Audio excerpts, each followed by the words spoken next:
Il s'agit d'un projet qui se trouve à Paris, Paris 10e arrondissement, en face du canal de l'Ourcq, dans un point stratégique puisqu'on est en face du métro aérien, on est à la jonction entre l'avenue de Flandre, le boulevard de la Villette et le rue du Faubourg Saint-Martin, donc un carrefour très dense.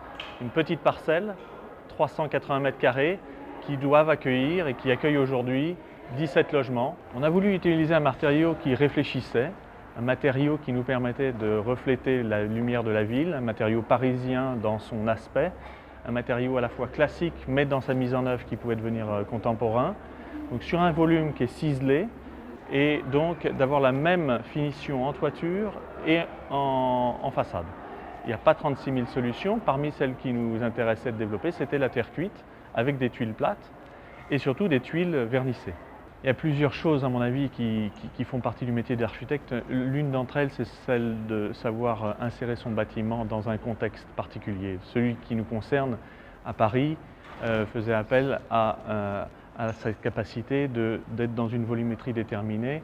Et donc, il fallait s'illustrer avec un matériau, un savoir-faire.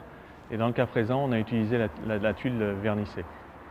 Et le métier d'architecte, ce n'est pas uniquement de faire des beaux dessins, c'est celui aussi d'accompagner le temps du chantier. Donc l'accompagnement avec l'entreprise, les compagnons et toute cette mise au point sur un matériau qui fait travailler des gens locaux et des savoir-faire locaux. Et en l'occurrence, c'est l'aventure qu'on a pu avoir avec les compagnons, l'entreprise, pour mettre au point tous les détails, les jonctions entre les tuiles, les encadrements, bref, tout le langage qui va faire la qualité du bâtiment.